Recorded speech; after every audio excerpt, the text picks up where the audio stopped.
All right, as you can see on my actually you're on my left, I guess, but on the screen, you're on my right, or you're Correct. on the viewer's right.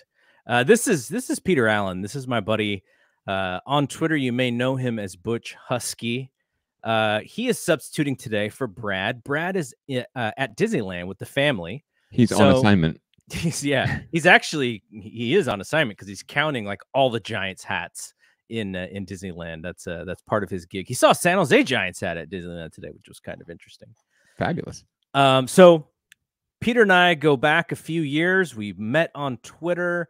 There, back in the good days of Twitter, it was an easy way to connect with fans of sports teams, and that's kind of how we met. And we would do these things called tweet ups, which I imagine, I don't know if they exist anymore, but we actually have friends from those days on Twitter in like the 2010-ish, 2009 timeframe. And so that's how you and I met. And you also had some season tickets, and you'd call us up when you had some open seats. And as long as I think all I had to do was like get you like some In-N-Out or something, and you were like, that's good. I'm a cheap date. But so talk about your fandom a little bit as we introduce you, because I'm very excited to talk to you. We haven't had a chance to actually talk Giants in quite a while, so this would be a treat. But talk about how far your fandom goes back, and going to live games and all that. Sure. Well, there hasn't been much to talk about of late, right? At least until the last couple years, maybe, and especially this year. So I'm really excited to be able to be in October talking about Giants baseball. It's a beautiful month in the Bay Area. If you haven't been here before, or you're from out of the area, definitely come here in October sometime, and it's even better when there's baseball. But thanks, and thanks for having me on. I've been following the pod, and I've been following the the Facebook and of course all of your tweets. Even if I've been out of the loop a bit. Yeah. So what's up, everyone? I'm a lifelong Giants fan. I'm actually a third generation Giants fan. My grandfather was a New York Giants fan. He moved out here in the early aughts or so, or the teens, with his family. Established a life here, got married kind of late, had my father, who then of course by proxy became a San Francisco Giants fan once they moved out in 1958. The legend goes that they were at the very first game at Seal Stadium. I don't know if I can prove that entirely. I don't know if we have the stubs. No, right? Ticket stubs. Right. But they might be somewhere in a safe deposit box somewhere. But truthfully, my family was season ticket holders for a very long time, pretty much from that point until I want to say around the time the Lurie family was about to sell us and send us to Tampa Bay. And around that time, I think when the McGowan clan came in and took over, the ticket price and Bonds was signed. The ticket prices went up a little bit, and my grandfather got a little bit tight with the wad, as it were. So after that point, it was more of just a labor of love for me. And then ended up going to school. I was raised in San Jose. I ended up going to school down in Los Angeles at one of the school that should be unnamed, rhymes with like boo FG, and had opportunity to see Giants baseball from a whole different perspective at Dodger Stadium. I would go down to San Diego to old Jack Murphy, Qualcomm, and eventually Petco Park, and be able to enjoy the Giants from afar in a way. But it got me pretty detached. So when I came back home in around 2004, ended up working for the Giants as an usher for a year and a half or so. And then I had a buddy who had season tickets through his grandparents, who decided they were going to discontinue theirs as well because it was getting too pricey at Pac Bell. And so he and I just, however we could, just whatever we could scrape together, pulled our resources and kept the tickets. And I was really happy to be a season ticket holder for almost 8 years, up until just before the end of the Bochy administration. But got to see the 3 wonderful championships. I also have been through all of the hell with all of you. We can go backwards or forwards, however you want, or just random, Nafi Perez, Benny Agbayani, Levon Hernandez, the first edition with the Marlins, right, in 97. We could talk about 103 wins and going home because of Solomon Torres. We can go on and on. I didn't want to get into the Finley Slam or the Tim Salmon off of Felix Rodriguez, But just so you know, I mean, I cried just as much when JT Snow got punched in the face by Pudge Rodriguez, to end that series. Yeah. I probably felt just as bad as JT did, just watching it happen. So I've been there with you, fans. I've been there with you for the worst times of our lives, but also the best times. And if the one thing I love about this one of the things I like about this show is the title, because Robbie Thompson and Will Clark are probably two of my. Will is definitely my favorite Giant of all time, but they are absolutely two of my favorite Giants of all time. And that era is really where I came of age in 87, Oh yeah, yeah, 88, 89. absolutely. It was really sad to see Will go, right? And sort of like usurped by Barry. I came to love Barry begrudgingly, but once JT came along and sort of rekindled that Will Clark swagger at first base, right? He certainly became my second favorite player. And now I don't know. I don't know if I could pick one of these. We're going to get into it tonight, but I don't know if I could pick one of these guys that's on this current team now. It's such a great hodgepodge, quilt, patchwork quilt of really solid baseball players. Yeah. And I think that's why they were so successful in the regular season. But I also think there's a reason why they have a chance to be very successful in the postseason too. I think it was Baggerly who said the Giants have, like, because we look at replacement level, like that's where you kind of set the bar. And that, yeah, wins above replacement. And so Baggerly said something to the effect of, not only do the Giants have like nobody under replacement level, the majority of the players on their team are well above replacement level. So like you said, collectively, they, as a unit, they just have a lot of good players, and they don't have that one stud player who stands out, the Bryce Harper type or the Juan Soto type, but the collection of really solid baseball players who add to, wins is kind of the way that they did it this year. Yeah, absolutely. And it's evidenced by the fact that if you watch like the MLB promo videos, or you look at their memes, right, or the official or the network, ESPN or TBS, whatever promos, you'd be hard pressed to find a Giant in any of those promos, frankly. Or if you blink, you miss like Mike Yastrzemski or Kevin Gossman for like a split second. They really don't know how to market this team, because they are so diverse, and they are just across the board so good. There really isn't that standout. I guess Buster would be the one, since he already has kind of the name, right? Yeah. And he's the one you probably see the most of in those promos. But it's just amazing to me, not just the disrespect this team gets from like sports writers or from others who just keep discounting them all year, right? Or kept discounting them all year, but the disrespect they get just from the meme makers, because they don't, where's our love? Where's the love for the team that had the best record in the league, right? Yeah. I get it too. It's, and I kind of like it. I think we all kind of like it, frankly. No, we do. We do. I have a Dodgers friend, buddy, who's like, this, what did he say? The pumpkin is going to turn, the whatever is going to turn back into a pumpkin. Cinderella's over. And I told him, I go, look, I don't think that the team and the fan base has any problem whatsoever of the Giants being the underdog. Like, you go back to all of the titles that they did win in 10, 12, and 14. 12 is probably the best team. But going into that World Series against the Tigers, no one thought the Giants were going to win. So they were still the underdog. Right. Wild card in 14, and then in 10, they were just kind of came out of, I wouldn't say nowhere, because they were a good team, but no one expected them to win the World Series from the beginning of the season. So I think this team is comfortable playing that underdog. Like, let the Dodgers get all the pressure. They're supposed to win, and we're just going to play good baseball and see what happens. I think that's and the fans, I think, enjoy that too. There are some fans like, MLB's Twitter account is always telling us when the Dodgers are back in first place, but then when the Giants go back in first place, there's no tweets from that kind of thing. But that's how we always are. We're always about, like, give us our credit when we deserve it, but we're not going to be highfalutin and we don't like being the team who's supposed to win it. Like, you go back to 103 wins. There was pressure on that team because we had Bonds. Right. Or adding Bonds to a core. Go back to the last team that won 100 games, the Felipe Alou team. Yeah. They were kind of the favorite going into the playoffs that year, and then they fell flat on their face. Right. So I like where we sit. And for my friend, the Dodgers fan, I was like, look, you guys have all the pressure. You guys win the division every year. You spend a ton of money on your team, ton of money, and you have one title to show for it. So it just shows that when you get to the playoffs, it's a little bit of a crapshoot, and that's kind of where we sit. Before we get to the intro, I just want to preview what we're going to talk about. So we're going to preview what starts on Friday, which is I can't imagine there's been a bigger divisional series in the history of the playoffs. I was trying to think, and I couldn't think of one, especially not in Giants or Dodger lore, frankly. Right. And then, so we're going to preview that whole series. We'll talk about, what we think is going to happen. I have some numbers. We'll talk about the rotation because they made an adjustment to this rotation that it was a change from the whole year.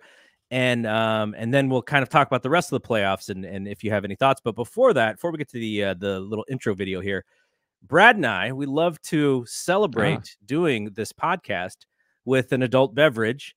And so I have a Rick House bourbon, which is very smoky, very oaky, and it's not something that you can drink quickly. You have to let it sit with you. I'm very much enjoying it. What are you drinking? You got to swirl that around like wine too. That bourbon sounds beautiful. I don't know if I can handle that quite this early, but it is 5 o'clock somewhere. It's here. So I'm drinking a local brew, a 21st Amendment Hell or High Water. I'm sorry. It's the Brew Free or Die IPA tonight. There you go. All right. Cheers. Cheers to you. To anybody and everybody who is sitting here with us during this playoff run. Absolutely. All right. Let's get to the video, and then we'll start this show. Bedrosian throws to Sandberg, and the pitch is grounded to second base. Thompson has it, throws to first. It's over. 27 years of waiting have come to an end. The Giants have won the pennant.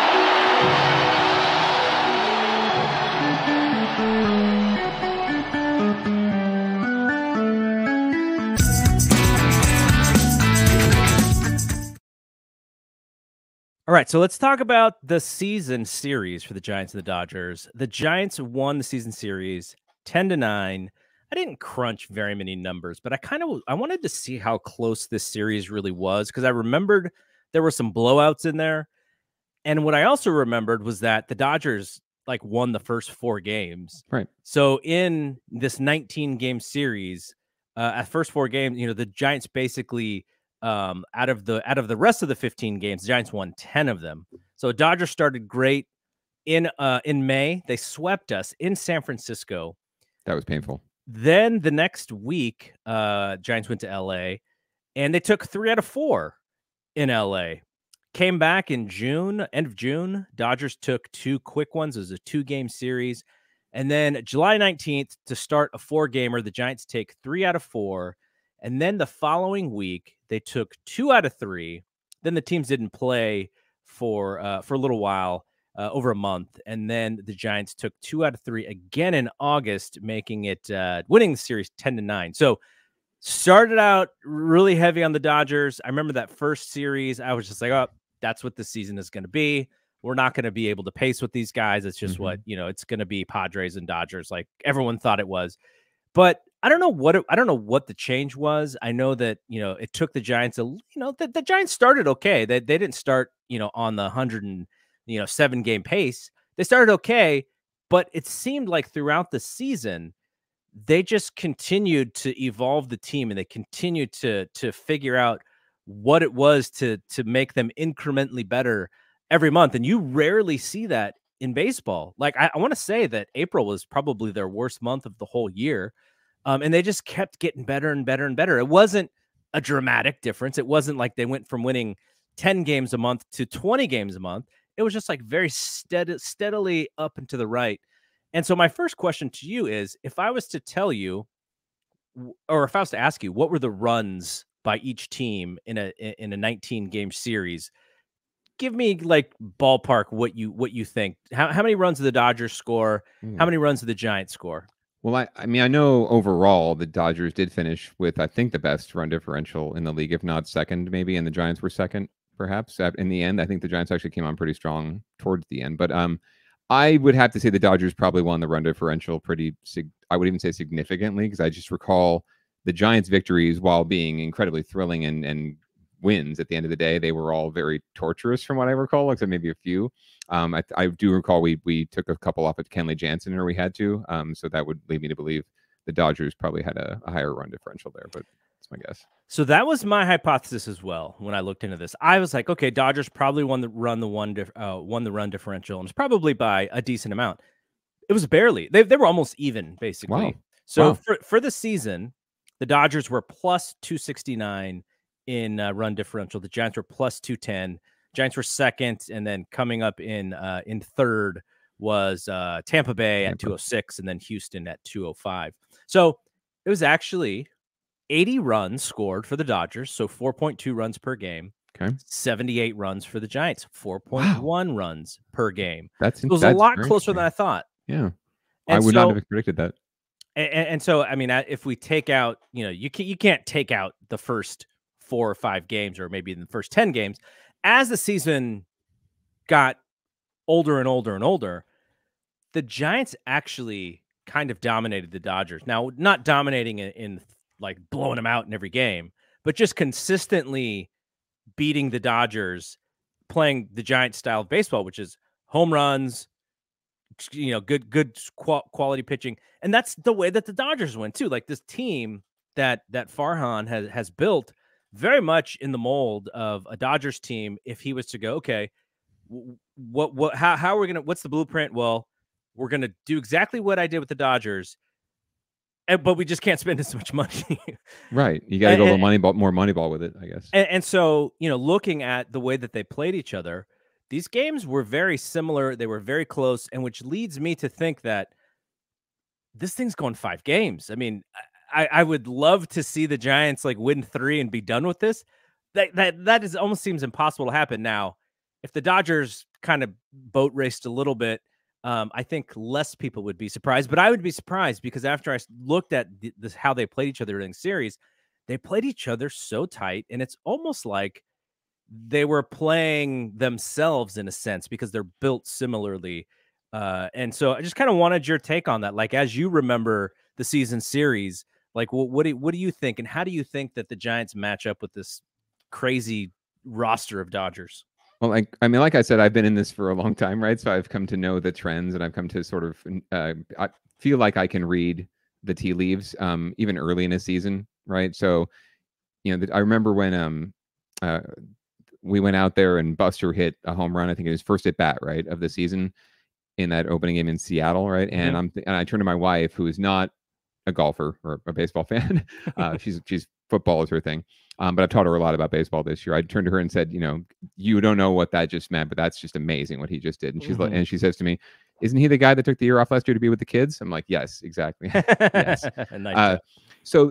But that game was a total, whatever you want to call it, 180, right? Because they ended up blowing it late. I forget if McGee blew it or someone, the bullpen blew the game. Yeah. And I just threw my arms up and said, well, that's what the season's going to be like. It ended just like it started just like the last season ended, right? With that against the Padres. So that was my first impression of the season. So I kind of like tried to emotionally distance myself a bit early on. And then, of course, they started so horribly against the Dodgers. And that's just not a good sign, because you knew if they were going to have to compete in this division, they'd have to win in the division. They'd have to beat the Dodgers. They'd have to beat the Padres if they wanted to compete with them. And I think even I think I told you 81 wins would be great. Like 500 would be fucking, pardon my French, 81 wins would be ideal. It would be beautiful. So that was my impression going in. So I kind of like stepped back a bit, and I absolutely know the moment that the worm turned, I think, for the team, but also for me in this season. And it makes a lot of rounds on Twitter. And I think he's almost like a local legend now. But Mike Tauchman's catch against Albert Pujols that really saved that game and helped the Giants get their first win against the Dodgers this year. I don't necessarily believe, and I don't even think Kapler would tell you he believes in like momentum or, every day. To me, he comes out every day and thinks he can win and tries to win every game. They can't be so analytical and then go, oh yeah, but momentum works too. Right. We have the intangibles. And you say that we have the intangibles. It's like, okay. But yeah, that moment, and it's a massive meme. Like there's even a Tauchman bot now on Twitter, which I recommend everyone follow. It's beautiful. Pictures of him and his dog. That moment just it kind of sums up the season, right? It's like Pujols, former Giant killer with the Cards, but now with the evil empire, and they're just going to get one more up on us at the last moment, and the bullpen did it again, right? And everyone's on their feet. The Dodgers fans were already walking to their cars to go home, and no, it's not over yet, right? So yeah, that moment to me turned the tide, and really that series in July in LA with the rough, did he swing or not? I don't really care, because I think there were blown calls prior to that went against us. So it's like everything evens out. And it's the human element. But that game and that series, I think, really solidified for me, because it was after the All-Star break. It's like when if the team is going to come back to the mean, regress to the mean, this is when it's going to happen. And sure enough, it happened to the Padres and not the Giants. Yes, yes. So that's when I kind of knew and felt that, okay, they've got a handle on this. Like they're in their own, within themselves. They're confident. They're not listening to all the haters, and you shouldn't either. Like, get behind this team, get into this. You know, they need every one of us pulling for them to make this work. And I think it's just been a really fantastic run. But I think those were the two turning points for me. And then, of course, coming into that last series, oh my God, the Dodgers are back in control of the West. We're tied. We never relinquished first place. And we took 2 out of 3 because we had to, right, to maintain our first place status. That was just the icing on the cake.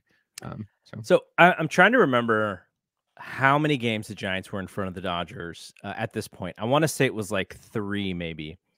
Trade deadline. Dodgers go out. They get Scherzer and Trey Turner. They get 2 of the best players off of that Nationals team. A world champion team. And the Giants were supposedly in on Scherzer. Like, they were active, and then we thought the Padres were going to get him. And all of a sudden, the Dodgers give the mother load, and they get both of these guys. I guess that was part of the thing, was that Washington wanted to get rid of both of them. And so at that point, I think a lot of Giants fans were like, okay, this is just something that is beyond our control. They're going to get everybody that they want to get because their farm system is so deep, they can afford it. And I think a lot of us conceded, like, hey, if they pull it out and we're the wild card, so be it. Like, there's only so much you can control as a fan in your emotions. Giants go out and get Chris Bryant, and they get Watson and very little else. I think from that point on, the Dodgers won 2 more games than the Giants did, which is an amazing stat because Scherzer's been unhittable in LA, and Trey Turner has fit in perfectly on that team. So that idea that, we were just like, gosh, like, we can't match this. And then they go out and play almost exactly to the Dodgers' pace was a pretty amazing stat in hindsight. And that's something that I don't think can be overlooked because, again, the media, the national media, and look, if you stack it roster player by player, the Dodgers roster is clearly a little heavier than the Giants. But when they played on the field, they were just about even. And 106 wins versus 107 wins. The run differential, Dodgers squeak it out a little bit. But man, this thing is close. And again, I just there's something about the Giants team. Maybe it's the vets like Crawford and Posey, and it was Belt until before he got hurt. But maybe there's just that thing that they've been there before. Dodgers have won all these divisions at the same time. So you got these 2 sort of veteran teams, and I don't know, this just is shaping up to be, I think, a pretty memorable series. Now, as you've grown up a Giants fan, probably like me, even though we've won those 3 championships, it's almost like the ones that we didn't win are you still think about them more than you think about the championship sometimes. You mentioned 103 wins. I remember 1987, Game 7, 1989 during the earthquake. 2002 is probably the worst one ever in the history of possible World Series losses. So don't trigger me now. Don't trigger me. Yeah, those things are on the top of our minds. Yeah. And because of that, it's almost like we can't be confident going into a series like this. Do you feel similarly? Oh man, that's a fabulous question.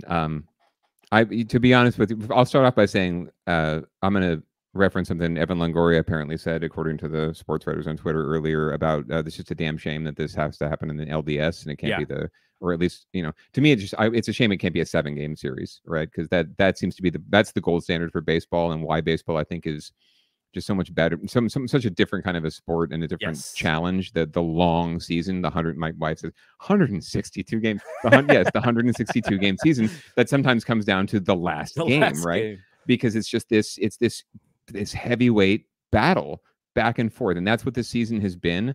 I've almost felt like these 2 teams have been challenging each other, right? Like, I don't know that the Giants would have won 107 games if the Dodgers weren't chasing them, right?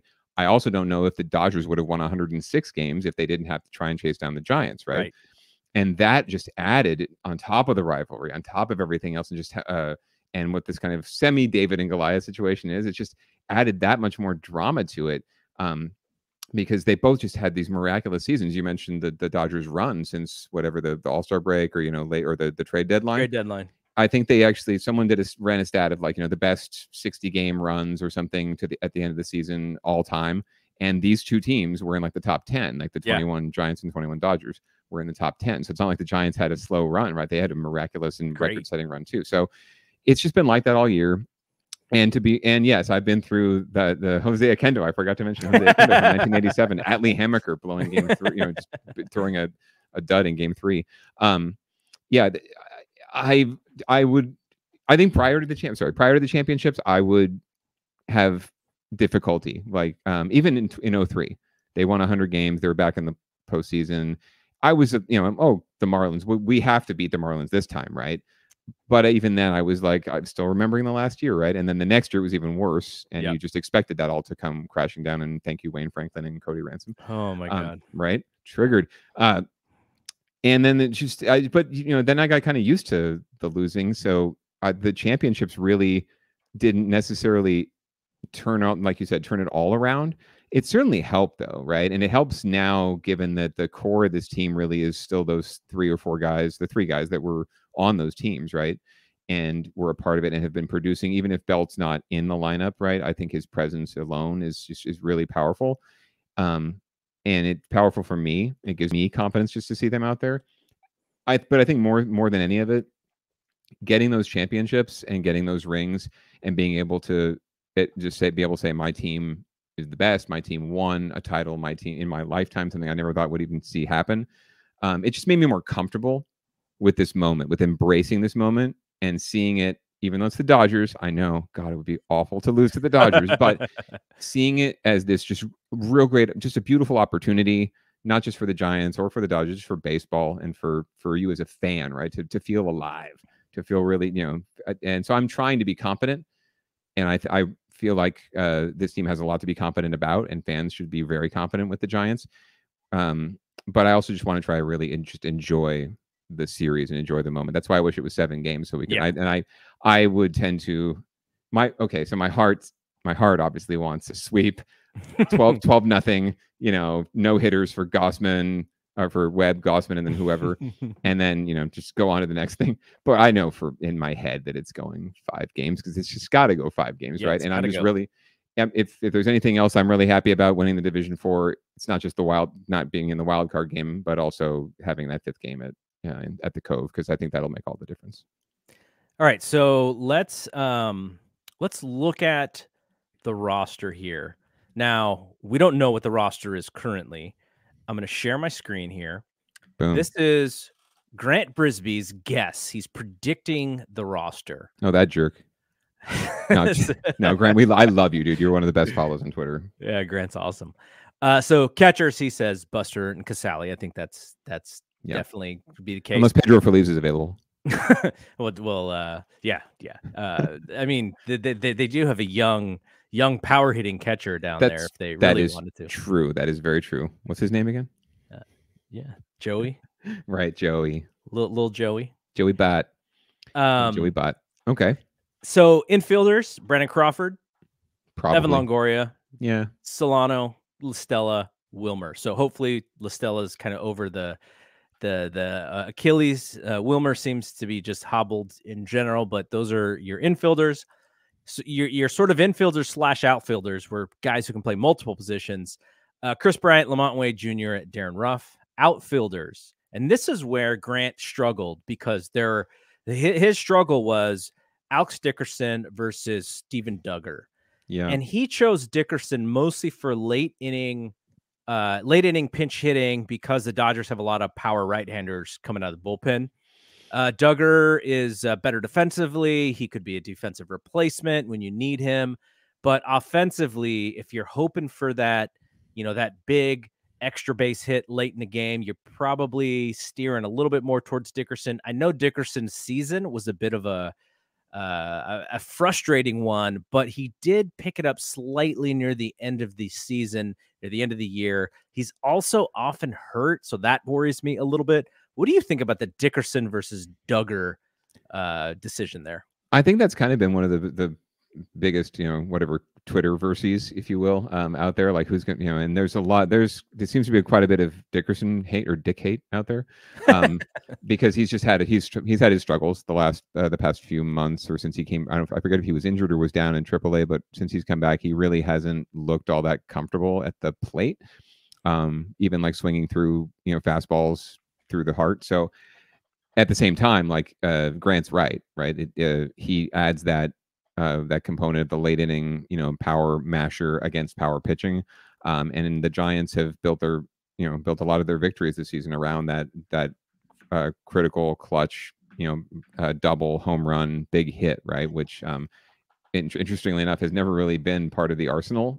My whole life as a Giant fan. Maybe that, obviously the 2001 team, right, and the 2002 team hit a ton of home runs. But outside of that, really, it's never been the Giants' thing to get that clutch 3-run homer, right? So, I always love building a team in this ballpark around pitching and defense, no matter when you're playing. So my personal preference would be for getting some more speed and making sure that the center field defense is just on point. And Duggar gives you that. I don't think Dickerson has been bad at all when he's been in left field, even if he's had to defend, if he needs to be in their late innings because he subs in as a pinch hitter, right? And we don't have anyone else to put out there, like that often happens with Kapler. So if he's forced to play defense, he can do it. But I just trust. I like the idea of Duggar out there in center a lot more than most options that they have. And I also like Duggar's speed, so I just don't know where you're going to get that late inning, pinch runner that you might need, right? Because there's no runner at second base in the extra innings now. So if these games come down to extra innings, I want Duggar there in case, not Buster, but I'm saying someone, one of the bigger gentlemen walks, right, or gets on first base with 1 out or 2 outs. I want him to be able to steal second. I want him able to go to first to third or first to home on a gap ball, right? Extra base hit, yeah. And like I probably scared the crap out of my dog. Because all I'm doing a lot of times is if there's a hit with a runner on base, I'm like run. So that's where I would lean. But I think you can go either way and be fine. And there is speed elsewhere in this roster, but I don't think Duggar's a really smart base runner too. That's another thing I'd point out. So it's a hit or miss for me, to pardon the pun, but I probably lean towards Duggar as opposed to Dickerson right now. Yeah, I'm with you as well. The only thing that makes any sort of sense to me in going Dickerson over Duggar is just this idea that we have to think of the Giants as a home run hitting team, and with the home run being the biggest part of their offense. Yeah. And if that's the way that you look at it, Dickerson has the opportunity to go big fly more than Duggar does. So I'm comfortable with that, but we'll see, because they'll announce the rosters on Friday morning, I believe, before the game one, and we'll see how they go. So does he have Slater in the outfield, by the way? I can't read the. Yes, he does. Right, yes. Okay, so I think Slater, he's good enough on the bases as well, and he also has that power a little more than Duggar too. But the left-handed bat I think is something that Duggar can bring that left-handed bat too against the righties, and Duggar can go yard too, just like anyway. He's got some pop, especially in that lovely California air. All right, so starters, Logan Webb and Kevin Gossman. We'll talk about those guys in a second. DeSclafani and Alex Wood. I wonder if we get an Alex Wood start, or if we get a little bit of a bullpen game, maybe get an opener and then bring in Wood, or because I'm not sure if they see Alex Wood as they see those other three guys. And I guess it's all dependent on what happens in those first 3 games as well. But that's an interesting one to think about, because Alex Wood he was really solid in the beginning of the season. Then he had the issue with, COVID-19, and I think he was a little frustrated about whether he was vaccinated or not, and that information getting out. And then he did close okay, but there were some struggles in there that made you wonder if he was even going to, be a guy they could depend on. But here, Grant has him as the number 4 starter. We will see what happens with that. Relievers, here's a question for you. Are you comfortable with the youngster Camilo Doval closing games in, big time games when he's never really pitched a big game in his life. Yeah. To me, relief pitching is the most high risk occupation just about in the world, other than frontline healthcare worker. It's really impossible, I think, to project a lot of the time. Like, you've got the guys like the Kenley Jansens and the Lee Smiths or whatever that just, over time just have been dominant and done their thing. But I don't think you can ever predict them. And I think a lot of times relief pitching can be interchangeable, like the Patrick Quilt, like I was talking about earlier, and you can get by year to year, and you just never know who's going to be on point. Like Mark Mellinson can have a great year. One year comes to the Giants, hasn't, the year, injuries all over the place, and now he's back and closing games for the Padres and trying to close us out. Saves, I think. Right. So I don't know. You can predict these kind of things, and we've seen too many times. And of course, Frankie Rodriguez is what all Giants fans think of, right? You've seen it too many times where you just get that hot hand, that young, hot stud pitcher who doesn't know any better, right? Doesn't have the frame of reference to be. And there's not a lot of tape on that guy either. And with the way he can combine the pitch, that incredible heat, this guy can paint the corner with 102 when he's on. And then that devastating slider. He's almost, he's in that kind of, like, right now, at least, unhittable mode. I did notice when they threw him out there, I think the third day in a row against the Padres that he'd pitched, at least, it looked like he had lost a little velocity, but he still had the stuff, and he got out of the inning and got through what he needed to do. And every one of those appearances he made in September, given what the stakes were, I think every one of those was a big game, and every one of those I felt like it was a postseason game. My heart was racing like a postseason game. And to me, that moment when he came in with the bases juiced it was at Coors Field, and got out of it right against the meat of their order, the strikeout and the double play. I just, I'm like, okay, who's this guy?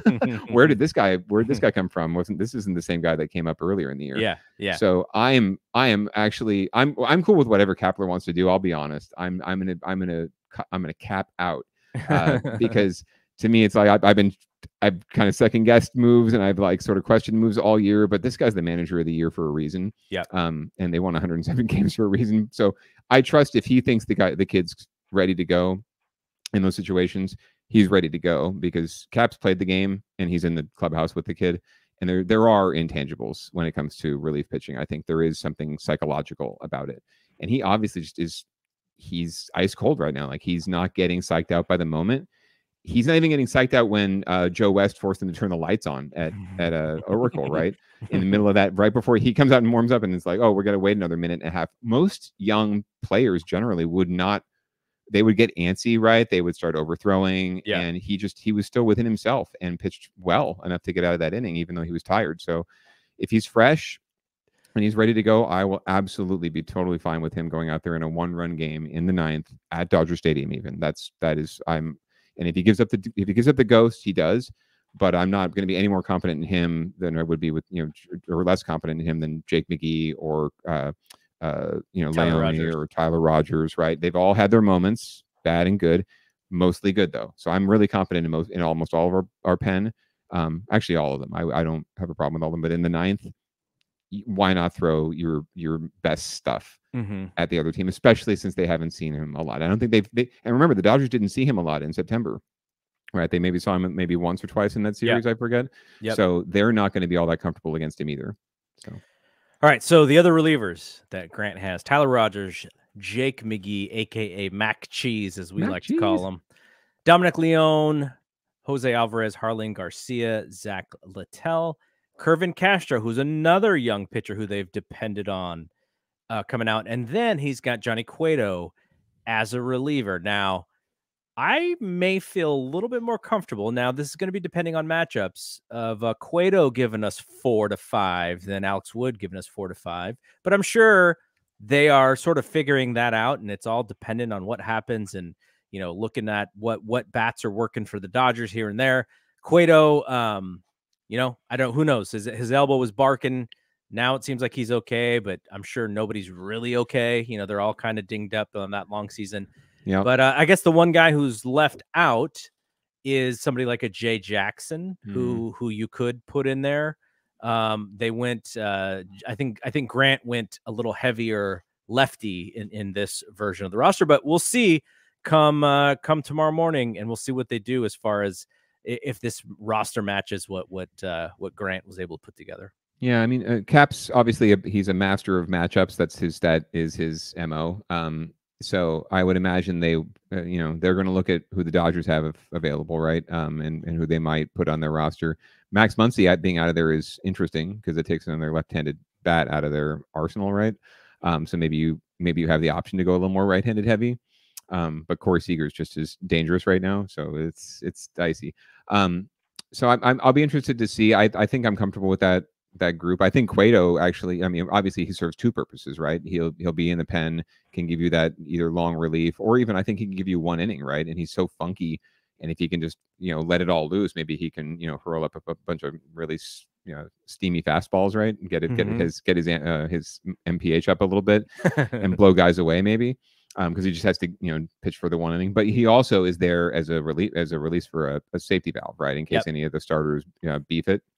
The other guys, I don't think they will, but you have to be ready. So I like that. And if he's ready to go, again, the trainers and the team in the dugout in the clubhouse are going to know best if he's ready to go. I don't think this is not like Rob Nendez anymore, where guys are going to go out there and ruin their whole career, right? Or end their career to try to beat the Angels.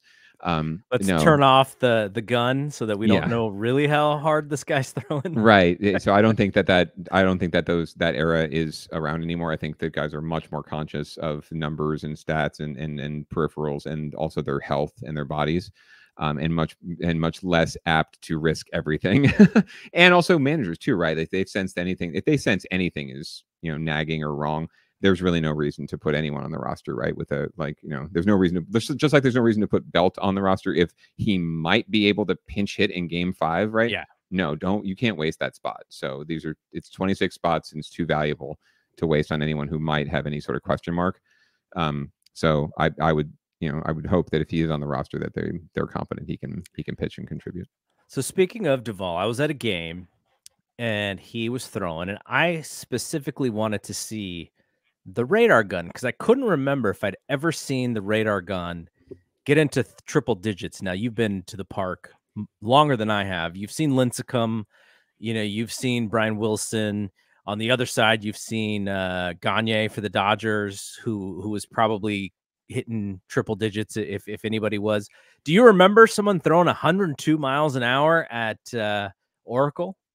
102, I think, is a stretch. I was actually at the game. I was ushering at the game when Bonds went yard off Gagne and that 100-mile-an-hour fastball. It was the Dodgers were up 2 runs. Bonds was up with nobody on, and it was just like that was one of the best at bats I've ever seen because Gagne just kept throwing the heat right down the middle and fucking hit it. Pardon my French again. Hit it, and he finally did. it was so beautiful. Even though we lost the game, it was the most beautiful moment.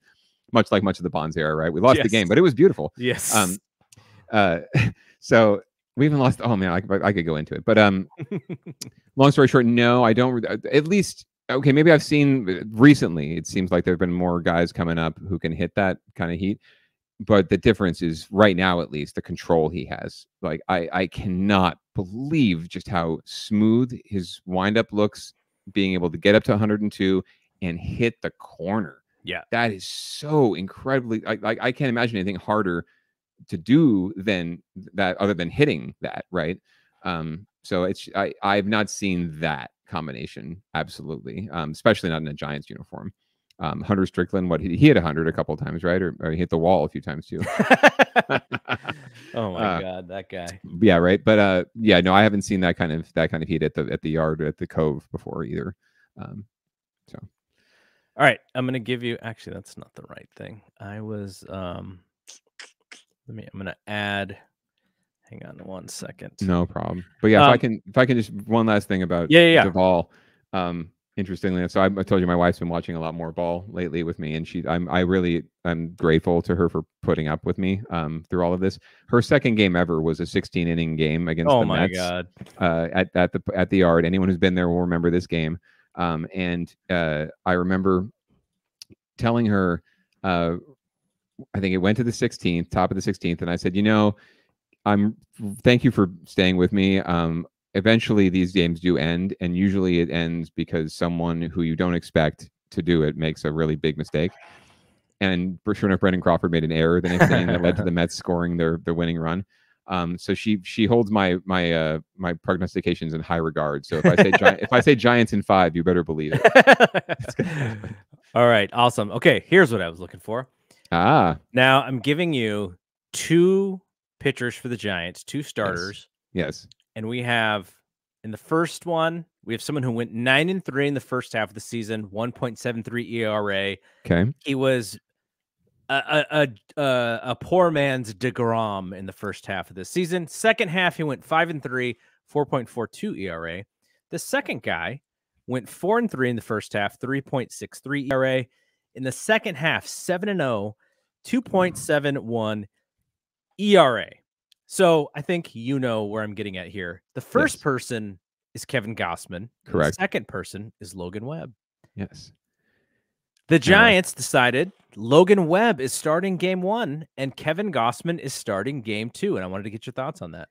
I have many thoughts, but actually all of them pretty positive in terms of the decision. I think this is the right call. Actually, I was as everyone else, the couch prognosticator, thinking, okay, how do we line this up? I'm even thinking about further on, like game 3, 4, like I guess DeSclafani starts game 3, but don't you want kind of a lefty after the 2 righties? I don't know. But anyway, I like this a lot. For a lot of reasons. One, it keeps Webb in his normal rest, which for a young player, I think consistency is really important. It shows an extreme amount of confidence in him, and I think that can only help him in his confidence and his how he feels going into the game. I worry a lot that if Gausman, for whatever reason, screwed the pooch in game 1, putting it all on Webb to come out and stop the bleeding in game 2. Not that he didn't step up in huge games, like I said earlier about Duvall. All these games have been huge, especially the last one. I have every confidence that he could stop the bleeding, but I don't like putting all that added pressure on him, right? So I like it a lot. And at the end of the day, they've both. Webb's been pitching just fantabulous since he came back and since the All-Star break, basically undefeated. I think the Giants are actually undefeated maybe in his games since the All-Star break, no matter if he got the win or not. But Gossman, if you look at his especially the last 2 starts, has been nails. Absolute nail. That start at Coors Field, it's a house of horrors for us. I don't care how good their team is. It's always a house of horrors. And he pitched absolutely brilliant, unhittable baseball in that park. And then in his next start against the Padres. So, I could go either way, but I really like the idea of giving the kid the ball in game 1 and give Gausman 1 extra day or a couple extra days of rest, because he is the wily 31-year-old or whatever veteran. And to get that splitter snapping right and just get completely locked in. So there's a lot of reasons I like it, but I think you could go either way because they've both been really, really just dominant at different spots of the year. But both right now, I think their last few starts both have been just spectacular. And of course, Babe Webb, man, you want your best hitting pitcher in game 1, right? This is the National League. We need pitchers who can rake. So go out there. I was at that one game where he missed the home run by like 2 feet at the top of the wall, and I didn't think he was going to be able to outdo that. I was like, oh, there's his one. And then in that last game of the season, he goes yard. It was pretty amazing. He had 2 hits. I mean, the kid, he scored 3 runs. I mean, he's 2 hits and a walk. I think he combined to driving just as many runs as the Padres scored off of him. And he probably should have been out there for the 8th anyway. But I know whatever. The Padres are a good baseball team, by the way. They hit the ball really well. It's just they had a really crappy run. Tatis and Machado. That's scary. That's scary as heck going through those guys, and he did it right. And then you add Will Myers, who's a giant killer, to the mix. So I'm really glad we got out of that series with 2 out of 3. So yeah, no, I have no issue with this at all. And like I said, I have faith in Cap until they lose, and then of course I'll go on Twitter and talk about how he needs to be fired. But until they completely fall apart, which I don't think they will, they're going to win a game in this series. I hope 3. I like this move, and I also don't think that, like we talked about earlier with this team being the patchwork quilt, what you notice is no one has an ego. Nobody on this team. There's no like fancy like medal or wheelchair or coat or thing when they hit a home run. They've hit the most home runs, in the league, I think, or at least National the most League, home runs at in their least. history. National League, Yeah. most home runs in their history, right? But yet there was never any sort of like, celebration, shimmy dance, right? They just get back to the dugout, they high five, and they're back to business. They're back to work. They're back to winning games. I love that. I absolutely love that. You can keep all the little medals and trinkets and swag. Give me a team that just goes out there and does their business and wins. Yeah. And I'll watch that any day. I don't need all the dramatics. You can't really think too highly of yourself when Zadie is sending everybody and their mother back to AAA. Like right. He's just optioning left and right. At the correct. You don't know. You've got to go out there and perform. But you also understand that if you don't, there is someone behind you. But that's just should be motivation to you to get back there, right? Because there's always going to be an opportunity. There's always going to be another opportunity. Someone gets hurt, someone goes down, someone doesn't play as well. So everyone's ready. I think someone said, I think Wilmer even said that. And Wilmer, who I'll talk all sorts of smack on Twitter about his defense. Oh, he hits the ball good. He hits the ball good. I will gladly take his hitting of the ball. Yes, he absolutely does. I will gladly take his hitting of the ball. And hasn't made an egregious error at first base since Belt's been out yet. One, but no, that was Wade actually. Sorry, I'm thinking of a different play. Anyway, he said something along the lines of, you just have to be ready every day. Cap make sure that no matter who you are on the roster, you are ready to play that day because you might. And I love that. I love that everyone's on their toes and ready to contribute. That's why we have the most pinch hit home runs in our history or in Major League history, right? Because guys are just ready to come in and they're ready to go. You do not need to warm up. Like they're hyped up already. So, all right. So the only thing I wanted to say about this was I think we should be very ready. I think that bullpen is going to be ready. Not to say that Webb is not going to have a good start because he may, but you can go back to some of Lincecum's playoff starts, and he would get so amped up, and he'd just start out wild and throw these pitches. But I think Webb eventually will sort of settle. But that's a big moment. Dodgers and Giants Friday night, Oracle Park. It's the biggest series of the four. I would not put it past him to have a little bit of a anxious start.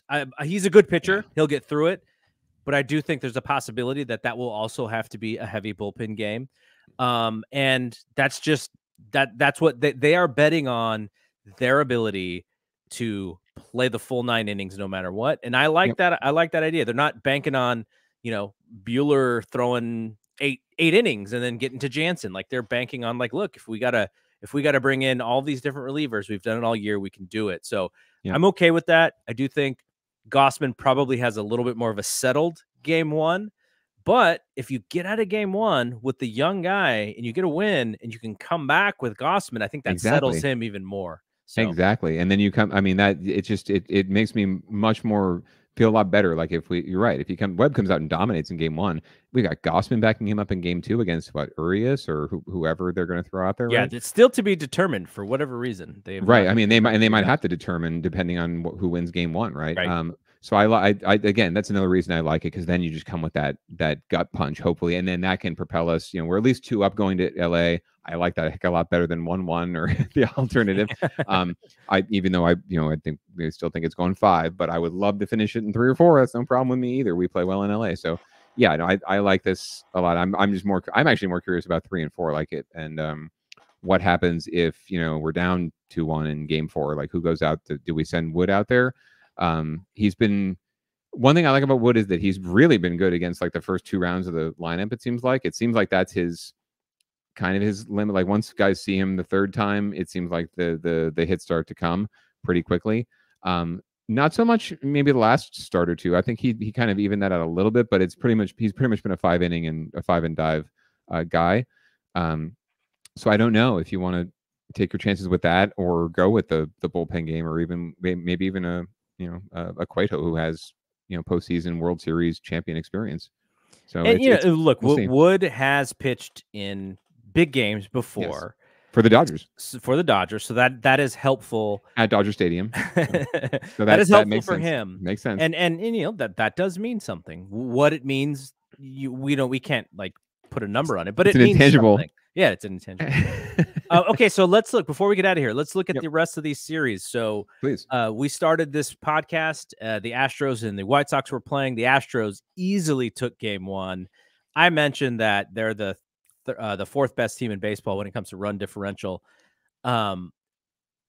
Before this series started, I would have taken the Astros in a 5-gamer or so. I think the White Sox are good, but the White Sox, kind of to the point that you mentioned with Giants and Dodgers pushing each other, the White Sox didn't really have anybody to push them. They were good from beginning to end, and nobody really in their division who challenged them. So I expected them to start a little bit flat, but the way the Astros started this game was very solid. I think they're an excellent baseball team.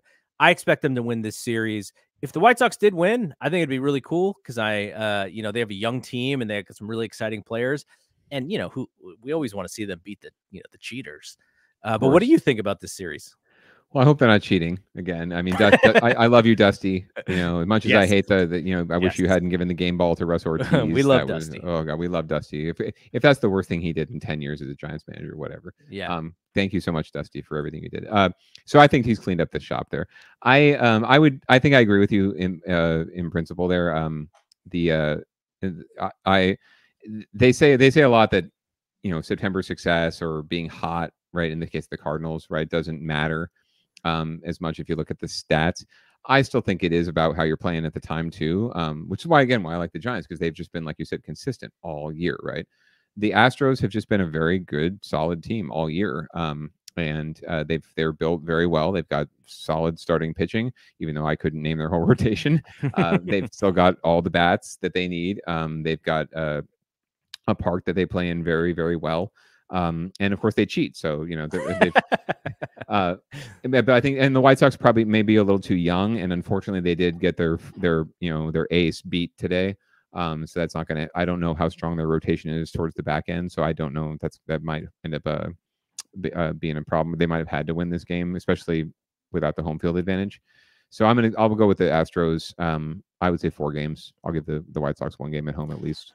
So the Red Sox and the Rays, the Red Sox have to win that wild card game against the Yankees, and then they get to go play the best team in the American League when it comes to record. The Tampa Rays had 100 wins. I was kind of looking at some of the numbers, trying to see where could the Red Sox have an edge here.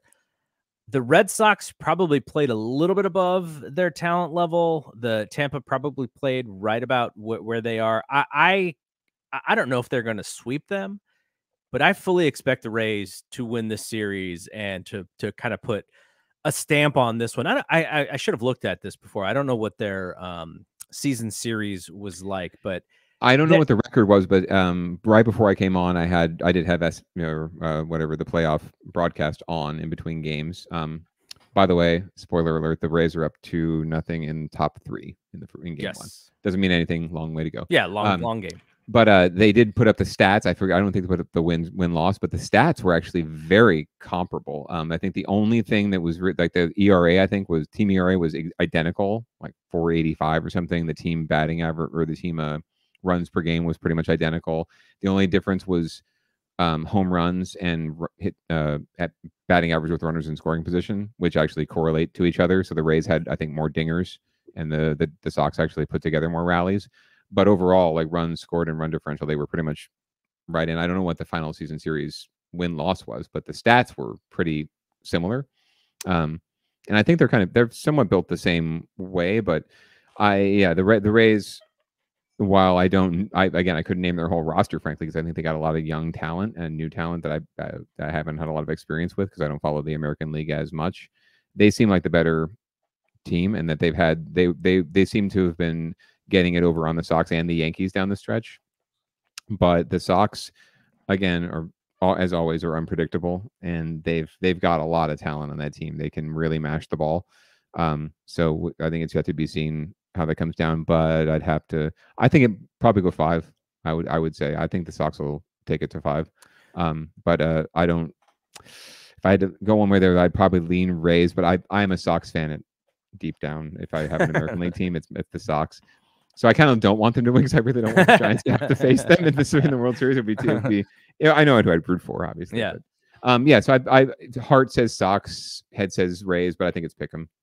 The one thing, if you're a Red Sox fan, that you can actually look at, they are tested because if you look at that division, and they all play each other, Yankees, Blue Jays, Rays, Red Sox, they all had to play each other. And so when you look at like their record against teams above 500, Tampa Bay is 48-42 against teams whose record is better than 500.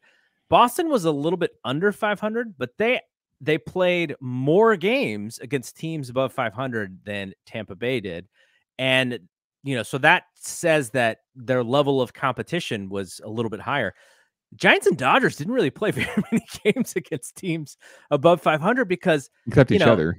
The National League East was really bad. Yes. And, outside in the Central and the West, when you got past the good teams, the bad teams were really bad. So this all tells me that the interleague probably skewed towards the American League this year. Yes. I'm guessing that's how it has to balance out, right? Yeah. Yes. So that is one thing. Like Boston is battle tested. They've played a high level competition.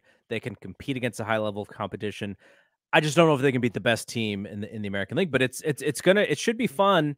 And whenever you get the Giants and Dodgers, whenever you get those interdivisional series, it's a little bit more meaningful because you know each other so well. Correct. Yeah, that's exactly it. You've both seen each other all year. You've played 19 games, so it's not like there's any secrets between these two, between the two teams, unless there was just some, like I said, the Camilo Duvall who just came out of nowhere at the end, right, and suddenly can just surprise everyone.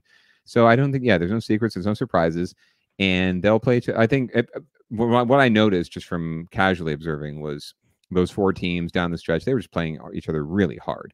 And there was no one who really stood out all that much. It's just that the Rays had a lead on the rest of them by the end of the thing, and so they were able to hold off and win the division and get to 100 wins.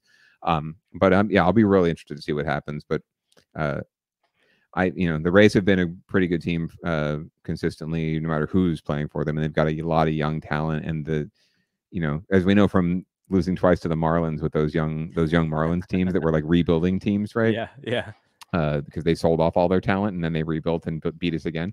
Sometimes it is that, like I said, with Duvall, with Webb, it's that young, not dumb, but just, or ignorant. Just, you really have no frame of reference. You've never been there before anyway. So it's like, what the hell you're playing with? It's like they're playing with house money and they know it. And they're just too young to know any better or know that it's a huge situation. It's just like, this is just what I do. I go out and dominate. So really anxious, but there's a lot of talent in that series. I just love watching. When I have no rooting interest, I love watching talent, and there's a lot of talent in that series. All right, so the last series here is the Braves and Milwaukee, and if you've watched both teams all year long, you'd probably say, well, Milwaukee should actually cruise through this series. And on, just on glance, I would probably agree, especially because they have that great starting pitching. But then you start to look a little bit in the details, and Brad and I were covering, we were looking at all of these teams throughout the season.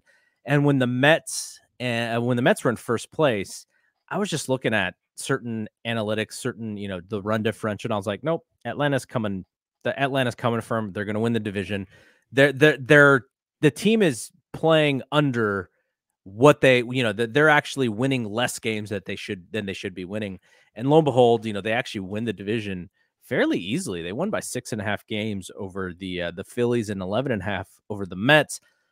And they still won 7 games less than the Brewers, though they had a plus 19 run differential over the Brewers. So something tells me, and you can even look at last 10 games, the Brewers had to play the Dodgers.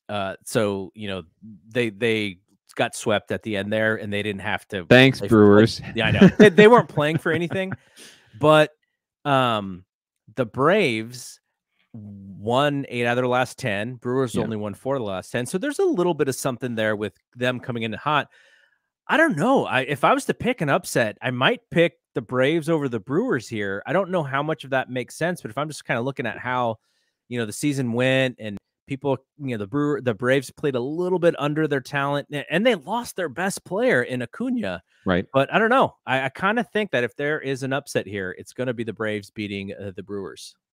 The last point you made, I think, is very valid in that they're kind of playing under their abilities. If you look at on paper versus what's on the board, and they do have a lot of talent. I mean, the fact that they won the division going away without their best player, right, says a lot about the talent they have on the team. That lineup is hot. We were there. We were in Atlanta, I think, or they were here end of August, and then we got the Brewers too. So we got to see both of these teams back to back towards the end of the year, and they both played us real hard. The Brewers, took it to us, frankly. I felt like the Braves played us better than any team has played us all year. Yeah, those games were tough, right? And it was doubly tough having to watch Adam Duvall go out there and rake, right? Like the one guy that we all regret like getting rid of, and all those trades that Sabian made, right? Like most of them didn't blow up in our face, right? Except for Liriano, right? And that whole trade, the Przinski trade. Yep. But other than that, the Duvall trade probably is the only one that really has blown up in our face, and none of us could have predicted that anyway. But yeah, they can mash. They've got really strong pitching. Their top end is fantastic. Max Fried is a beast, and their bullpen is solid. So these guys they're built for. They got Will Smith right in the 8th inning, right? I think so.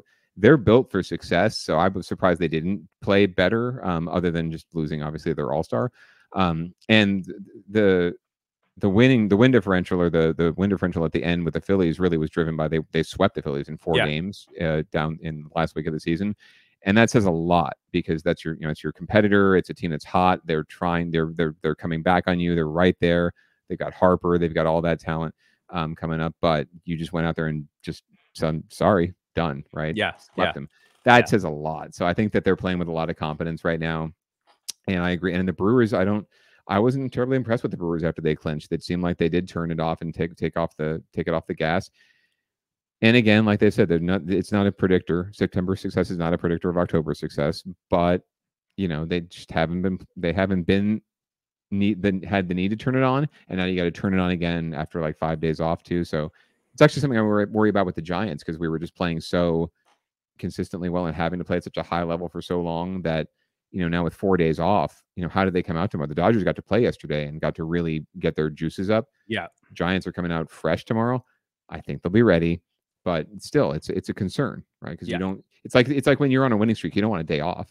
You want to play tomorrow. We won 9 straight. I want to win 10. Let's go out tomorrow. Right. Which is why the Cardinals streak is so impressive, because they had days off, like they had to keep it going for more than a couple weeks. So I think you were asking who's going to win.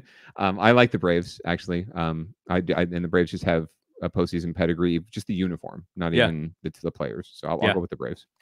All right. So what are we doing for this postseason? So Brad is going to be out until Saturday.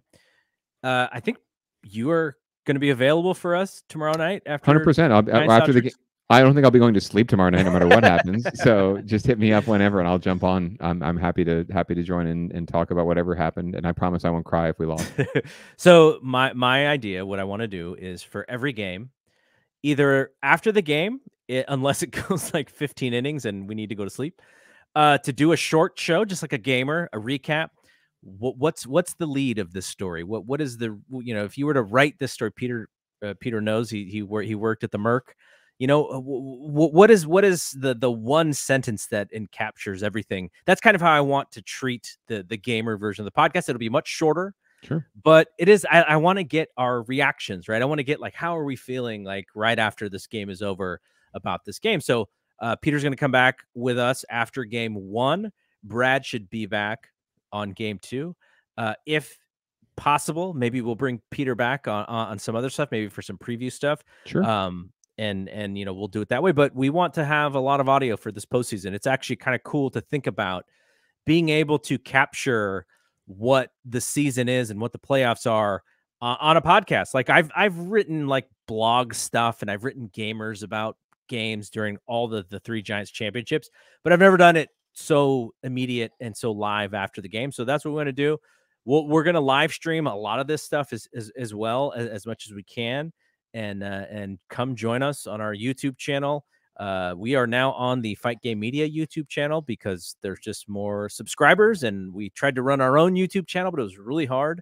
And then, the podcast. So, if you're listening on the on iTunes or any sort of podcasting, and you can give us a review. 5 stars is great. Listen to us on YouTube. Subscribe to Fight Game Media. You can find us in our own little playlist, and all of our shows will be there. And I'm excited to just kind of document the season, and I hope it goes beyond this first series, because then then we're really getting into the whole thing of being able to see some really high level baseball. And that's kind of one of the reasons I'm rooting for the Braves, frankly, because if the Giants do get through, I just can't beat the Braves enough. So like 2010 was great, but let's just keep beating the crap out of the Braves. That was beautiful. 100%. All right, so thanks to Peter for coming here, and he'll be with us tomorrow. I'm Double G. We will see you when we see you. Peace. Peace out.